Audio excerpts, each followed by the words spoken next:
This is a very biodiverse area. I am located right on California Street here in the West End. That is the University of Windsor campus in the background.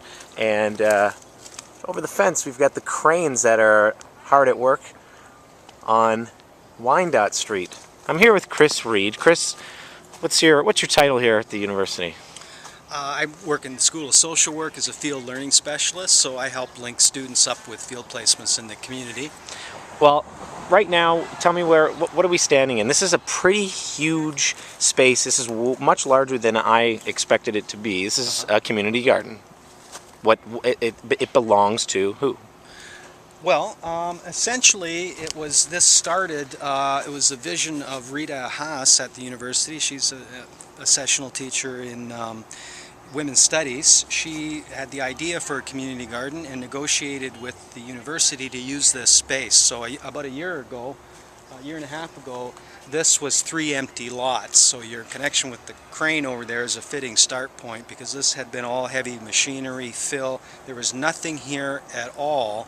And one of our goals in this garden, being an organic garden, is to increase biodiversity. So you got a good clip of that to start out with. All the life in a very small thing. There was nothing here in the way of life. So we brought some more life back into the area and into the soil down here as well. This was hard packed clay, rubble. We got a big pile of rock over there that we pulled out of the soil. We had to use a pickaxe to get this opened up.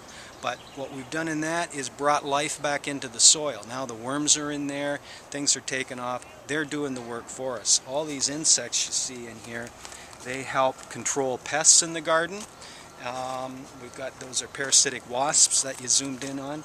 They kill worms, or rather larvae of moths and things that would otherwise be eating our plants. So you've the planting and the things that are here, including the wildflowers that you have, skirting this space. It's been very well thought out. You are trying to have like integrated planting, tomatoes and onions together in this keyhole garden, this space in the center. Yep. There's a lot going on here as far as planning. You said this is only 2 years old, really, but it's about a year and a half. There's a lot happening here. You're taking students and teaching them. You are engaging the community by having different groups come here. In fact, we just came out of what are these plots. Do you want to explain that a little bit? I mean, people are given spaces of their own. That's a place we started with because it's an easy way to manage a community garden. We turn over a 5x12 plot to an individual. They can grow whatever they want, and in fact, well, here's a nice example of it. If you just want to walk with me here. One of the things we have on campus is there's a lot of international students. So not only do we have biodiversity, we've got cultural diversity here. So we've purposefully encouraged people to come out. And if you just look down here for a moment, here's a patch of somebody from, I think, Sri Lanka. And they've grown this. This is a plant that I wasn't familiar with. I think we call that amaranth, but you can see how he's covered the whole garden with this stuff. You can cut it as a green. It's got a lot of protein in it, and that would be cooked in curries and stuff. Then he has the eggplants growing up through that. He's got okra plants here. Okra, yeah. So a lot of plants that people from another culture are more familiar with, but different growing techniques as well. So we're bringing people in. We had a group of African women from the Multicultural Center come here that didn't have a plot to grow stuff in. So that's the goal too. Students who want a garden but don't have a plot can come here. Community members come in, and we get students interacting with and faculty. I got to meet a lot of people from the community that I never would have met had I not been involved with this garden. So. Well, so that's, it brings people together, just the fact that people are getting their hands dirty and growing food. In fact, learning, because like you said, there's diversity. There's a lot of stuff being passed down. Yeah, learning from each other. Right. But you give food. I mean, as a community garden, you have your own mandates to give a certain amount of food to who?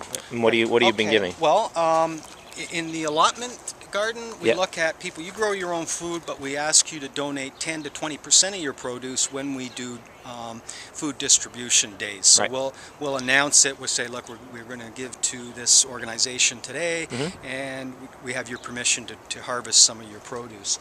This garden here is managed collectively. It's called our Keyhole Garden, and it's really geared to growing food that we give mostly to the community. Okay.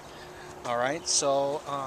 and then this thing in the on the far end, this is the newest development here. This is our newest addition. It's called the Independence Garden, and the reason that name comes from, it's meant to demonstrate a garden that someone could grow in their backyard and produce enough food, enough vegetables to have a serving of vegetables for a family of 4 for a year.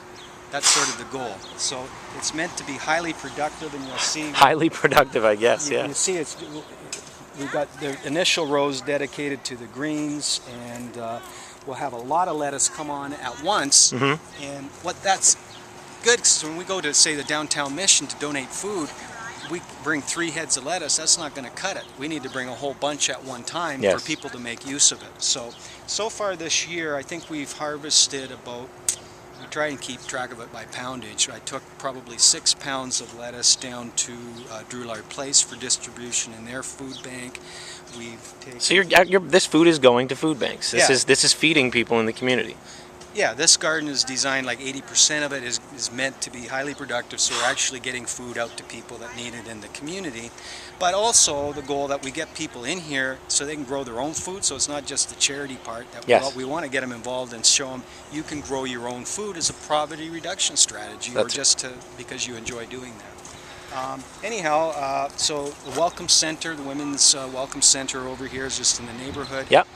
We gave some lettuce to them this year, and we've got people involved from the Green Bean Cafe over here. Yes. And one of our members helps with the allotment gardens. She brought a bunch of lettuce over to give to students who are probably not getting as much fresh produce as they can. So far this year, that just gives you a feel for how we've started. This is going to move on to our beets and carrots, our peppers. We've got a whole bunch of tomatoes coming on. Those tomatoes, by the way, are all heirloom tomatoes. Yeah, heirloom tomatoes. We saved the seeds from those and can use them next year. And apparently, when you're using them year after year like that, they sort of adapt to our local microclimate and stuff. Plus, they're really good tasting.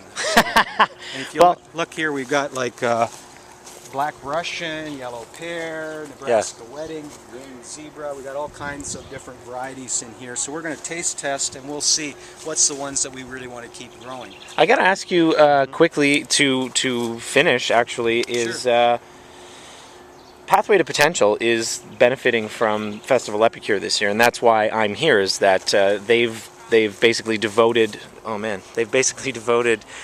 their portion of the money that they're going to make to community gardens. And what does that mean to you as somebody who is, kind of overseeing this? Well, it means we're going to have a bit of extra cash. What are you going to do with that?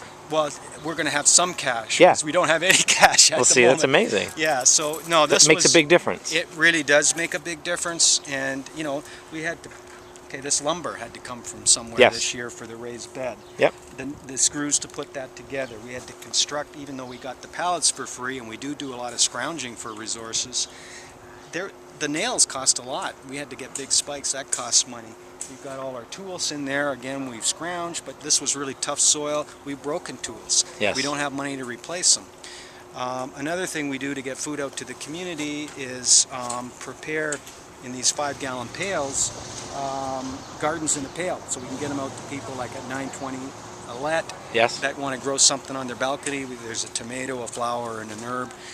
That costs money to put the soil in there and to have the plants and stuff. So we can expand a lot of that stuff we're doing just by having a little bit more cash. So any donations like that are really, really helpful to us, because again, we have no budget at all. Well, there you go. This is first-hand proof. I'll tell you, this is extremely, I would say, biodiverse. I've been in here. I've seen berries. I actually, someone that's working here let me taste a really tiny strawberry.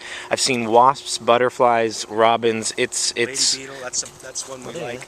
That's one that you like, yeah. I mean, this is a magnificent space, and the only thing that I'm really not experiencing is the aspect of seeing the students and the community folks in here.